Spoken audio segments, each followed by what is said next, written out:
오늘도 오후 예배 시간에 함께 하나님의 말씀을 나누게 해주신 주님께 감사를 드립니다. 그리고 오늘 우리 가운데 하나님께서 말씀하시고 은혜를 베풀어 주실 줄 믿습니다. 오후 예배 시간에 반복해서 선교에 대한 말씀을 나누어 드리고 있는데요. 교회 안에서 이루어지는 어떤 표현들, 사역들 중에 선교야말로 많은 사람들의 마음에 이렇게 분기점이 되는 일들 같습니다. 선교, 특별히 해외 선교나 국내 전도여행을 가서 이 일들을 경험해 본 사람에게는 이 단어가 마음을 뜨겁게 하는, 언제라도 식은 신앙을 이렇게 다시 한번 끌어올리게 하는 도구이기도 하지만, 또 이러한 큰 은혜의 경험들을 미처 해보지 못한 성도님들께서는 조금 멀게 느껴지는 일이기도 하다는 것이죠. 저는 그래서 매번 그 마음이 조금 짜게 식어갈 때, 하나님께서 나한테 왜 그러시지? 하는 어떤 마음이 들 때 떠올리는 기억들이 있습니다. 첫 번째 인도 전도여행 갔을 때인데요. 그때 이제 그 선교센터에 전 세계의 사람들이 막 모여 있었어요. 많은 사람들이 오고 가는 지역이었기 때문에 거기에서 뭐 예배 드린다고 해서 갔었던 걸로 기억납니다.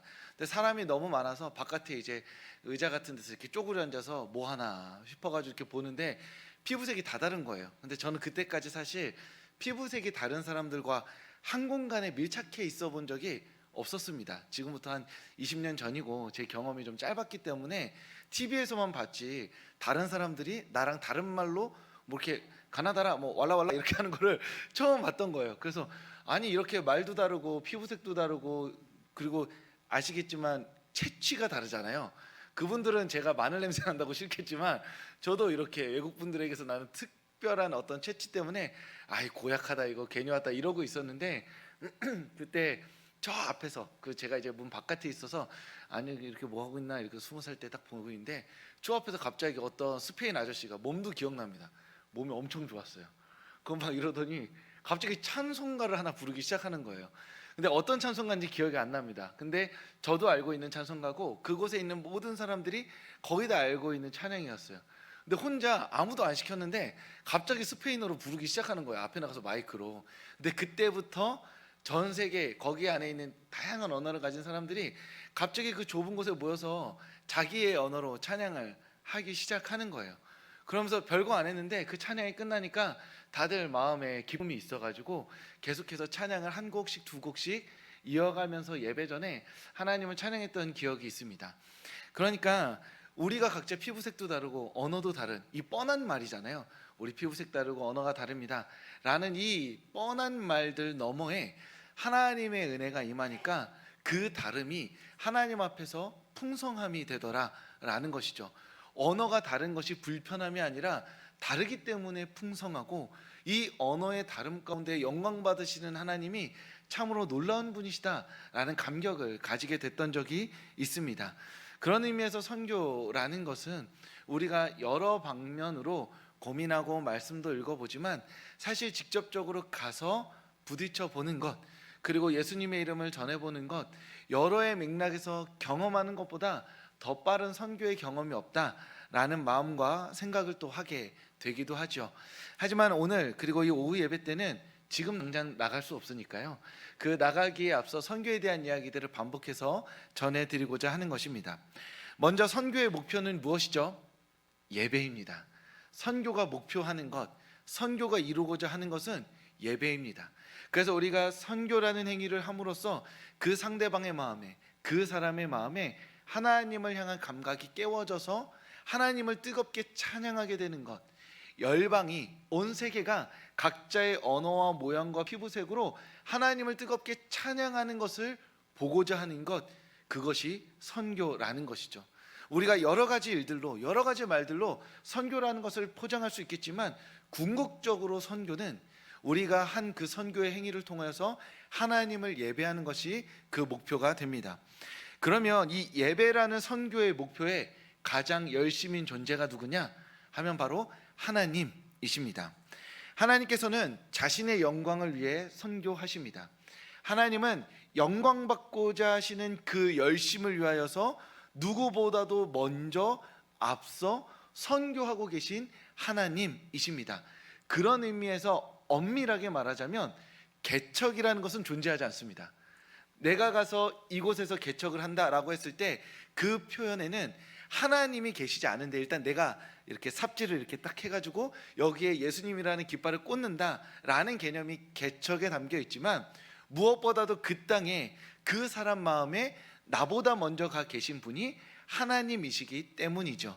그런 의미에서 선교는 하나님의 열심에 의해 이루어지는 하나님의 사건입니다. 그래서 나라는 사람은 선교의 짐을 지고, 이거 내가 선교 잘 못하면 하나님의 영광이 가리워지고 하나님 이렇게 이 세상으로부터 욕먹으시고 비난받으시고 이런 게 아니라, 이미 그곳에서 일하고 계신 하나님의 사역에 내가 동참하러 가는 것이죠. 나는 선교의 주체가 아니라 선교의 동역자입니다. 언제나 선교의 주체자, 그리고 선교의 핵심에는 하나님이 계시고 하나님의 열심히 계시다라는 겁니다. 그렇다면 우리가 선교에 갔습니다. 누군가에게 갔든 무엇을 하든, 그렇다면 우리는 선교를 통해 어떤 말을 해야 될까요? 일단 선교라는 행위로 가서 그 사람을 만나든 그 나라에 가든 어떤 일을 하든 우리는 선교를 통해 어떤 것을 선포해야 하느냐 하면, 대표적인 선교의 표어로 예수천당 불신지옥이 있습니다. 예, 대한민국 사람이라면 모두가 이렇게 딱 하면 나오는 그게 있죠. 이 표현은 너무나 많은 의미가 함축되어 있습니다. 지금에서야 우리가 이곳에서 이 의미에 대해서 좀 편하게 이야기할 수 있겠지만, 저 어렸을 때만 해도 이 구호가 이렇게 교회 슬로건처럼 이렇게 붙어 있고 뜨겁게 외치던 시절이 있었으니까요. 그런 의미에서 이 표현은 정말로 너무 의미가 많이 함축되어 있습니다. 그래서 이 문장 가지고는 확실하게 의미가 전달이 되는데, 또 그만큼의 오해가 쌓여서 설명이 많이 필요한 슬로건이기도 합니다. 제가 만약에 여기에서 예수천당 불신지옥이라고 말하면, 이 문장에서 가장 먼저 우리 머릿속에 떠오르는 진리가 무엇이냐면 예수님입니다. 아무튼지 간에 예수님이라는 분기점을 만나면 누군가는 천국 가고 누군가는 지옥 간다라는 진리가 이 문장에 담겨 있는 것이죠. 여기까지는 이 문장이 가진 아름다운 면입니다. 즉 예수님, 우리의 구원자가 강조되고 그분이 드러나고 그분 앞에서 내가 선택하게 만드는 문장이 되는데, 문제는 그 다음입니다. 예수천당 불신지옥이라고 하면 우리가 사람들이 다 각자의 천국을 생각합니다. 각자의 지옥을 생각하게 되죠. 그래서 천국이라고 할 때 내가 결핍되어 있는 것이 충만한 곳을 천국이라 상상하게 됩니다. 예를 들어 나는 돈은 많은데 건강하지가 않습니다. 그러면 예수천당 불신족이라는 말을 들었을 때, 예수 그리스도를 만나서 천국에 가게 되면 우리는 천국에서 최소한 내가 건강해질 것이라 기대한다는 거죠. 건강해지지 않는다는 게 아니라 이 천국과 지옥을 예수님이라는 분을 문을 통과하고 나서는 자신의 상상력대로 한다는 거죠. 예를 들어 건강한데 돈은 없어요. 그럼 뭘 바랄까요? 천국에 어떤 의미에서는 돈이 많아서 내가 하고 싶은 것을 마음껏 누리는 곳이라고 생각하게 될 겁니다. 사랑하는 사람이 너무 많아요. 그래서 혼자 있고 싶어요. 나를 너무 귀찮게 하는 사람이 많습니다. 그러면 예수천당 불신족이라는 말 딱 들으면 천국은 조금 고요하고 나를 이렇게 귀찮게 하고 연락 오는 사람이 조금 적은 곳이라고 상상하게 되겠죠. 그런데 나는 친구가 너무 없어요. 너무 외롭습니다. 그럼 예수천당 불신족이라는 얘기를 들으면 거기에는 좀 왁자지껄하게 하나님 안에서 함께 축제로 즐기는 잔치의 시간이 아닐까라고 상상하게 된다라는 것이죠. 물론 그렇게 상상하는 게 잘못된 것은 아니지만 부분적으로 조금 모자르다라는 겁니다. 그런 의미에서 지옥은 어떤 곳이냐 하면 내가 충만한 것을 빼앗기는 겁니다. 건강하지 않게 되는 것이죠. 돈이 없게 되는 겁니다. 원하는 것을 누리지 못하는 곳이 됩니다. 그 모든 것을 함축적으로 해서 고통, 불지옥이라고 이야기를 하죠. 모든 내가 인간이 누릴 수 있는 감각과 모든 환경 안에서 누릴 수 있는 모든 기쁨을 빼앗긴 곳이라는 겁니다. 그래서 저는 어렸을 때 이 지옥에 대한 이야기를 가장 충격적으로 들었던 게 이런 거였습니다. 제가 종종 말씀드리지만 죽어서 눈을 떴는데 내 눈을 구더기가 파먹고 있다고 이렇게 전도사님이 겁을 그렇게 주시면서 내 눈 막 이러면서 이렇게 두려워했던 기억이 납니다. 그 얘기는 뭐예요? 천국에 고통이 있고 나는 고통받고 싶지 않잖아요. 지옥에는 고통이 있고 고통받고 싶지 않으니 그 고통을 피하고자 천국과 예수님을 찾게 되는 묘한 상상력이 곁들여지는 게 예수천당 불신지옥이라는 겁니다. 그런 의미에서 예수님이 분기점이 되는 건 진리이지만 천국과 지옥에 대한 오해가 쌓이는 것, 내 상상력으로 천국과 지옥을 판단하게 되는 건 이 문장이 가진 아쉬운 점이고 부족한 부분이라고 말씀드릴 수 있습니다. 그런 의미에서 오늘 말씀을 통해서는 이 천국과 지옥에 정말 무엇이 있어야 천국이냐, 무엇이 없어야 지옥이냐에 대한 이야기를 짧게 나누고자 합니다. 오늘 말씀도 읽었는데요, 우리 시편 말씀 함께 찾아보겠습니다. 우리 성경을 들고요, 시편 97편 1절 말씀입니다. 시편 97편 1절 말씀입니다. 구약성경 874면입니다. 성경과 그리고 특별히 시편 안에서 하나님을 어떻게 선포하고 노래하고 있느냐, 이 부분에 대해서 함께 말씀을 살펴보는데요, 시편 97편 1절 말씀 함께 읽도록 하겠습니다. 여호와께서 다스리나니 땅은 즐거워하며 허다한 섬은 기뻐할지어다. 아멘. 한 번 더 말씀 찾아보겠습니다. 구약성경 시편입니다. 시편 70편 1절 말씀입니다. 시편 70편 4절 말씀입니다. 구약성경 852면이고요. 시편 70편 4절 말씀 우리 한 목소리로 읽도록 하겠습니다. 주를 찾는 모든 자들이 주로 말미암아 기뻐하고 즐거워하게 하시며 주의 구원을 사랑하는 자들이 항상 말하기를 하나님은 위대하시다 하게 하소서. 아멘.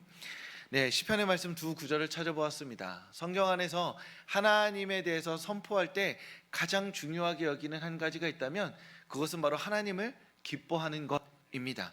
우리가 이 세상에서 누릴 수 있는 가장 큰 기쁨, 가장 큰 행복, 가장 큰 만족보다 더 크고 더 깊은 기쁨과 행복과 만족을 주시는 분으로서 하나님을 선포하며 하나님을 기뻐하라 말한다고 있는 것이죠.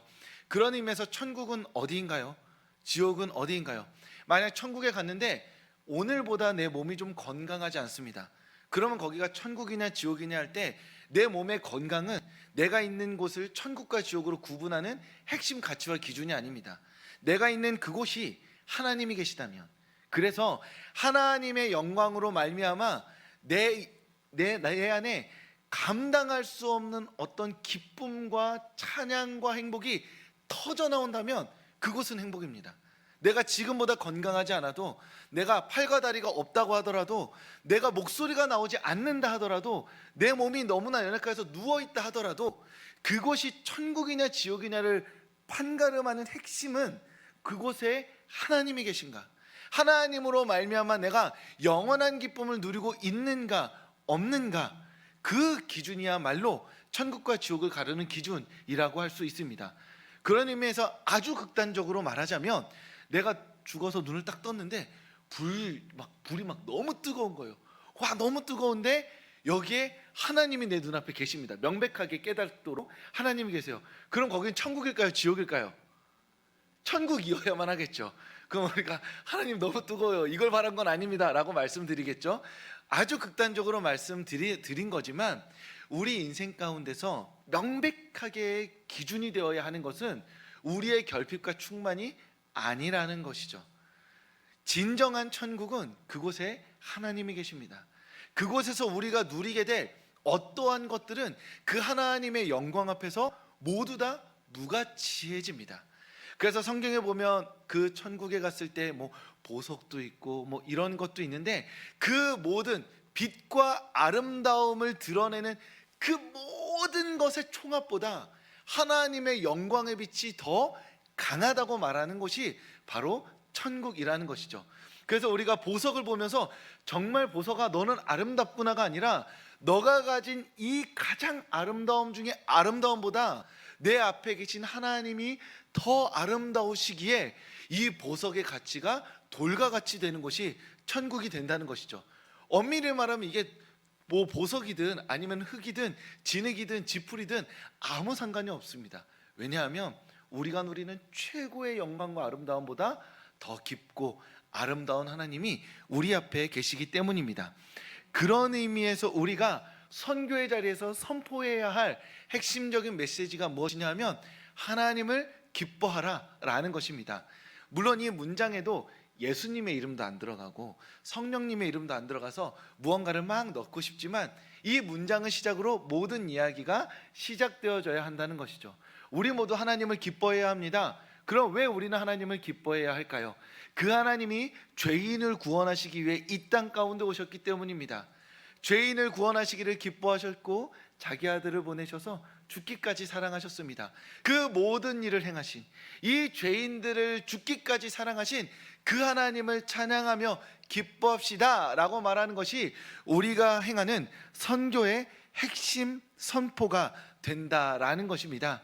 그런 의미에서 우리는 선교를 통해 하나님을 기뻐하는 것, 그것을 선포하고 말할 수 있어야 하겠죠. 그리고 그 말을 하기 위해서는 오늘 이 자리에서 우리에게 스스로 물어봐야 하는 것입니다. 우리는 하나님을 기뻐하고 있나요? 하나님이야말로 내 인생의 참된 기쁨이며 행복이라고 고백하고 계신가요? 그분이야말로 그분을 만났던 그 특별하고 순간 반짝이는 그 경험이 내 인생에 누리는 모든 충만한 기쁨보다 더 깊고 진실한 기쁨이었다고 말하고 고백할 준비가 되어 있으신가요? 그렇게 선교는 이 세상을 향해 하나님을 기뻐하라 라고 외치는 행위이면서 동시에 나에게 묻는 행위입니다. 우리는 주로 이렇게 묻죠. 예수님 믿으세요? 예수님 믿습니다. 아우 잘 됐네요. 그러면 오늘 우리가 전쟁이라도 우리가 다 같이 천국에 있겠네요 라고 말하지만 성경은 한 번 더 그 믿음의 아주 근본의 질문을 내어 던지는 것이죠. 예수님을 믿으시나요? 예, 믿습니다. 그렇다면 그분을 기뻐하시나요? 이 세상에 어떠한 것보다 가치 있다고 고백하시나요? 이 세상에 있는 어떠한 것을 다 드려도 그분의 이름을 얻을 수 있다면 기꺼이 우리의 삶을 그분께 바치실 수 있으신가요?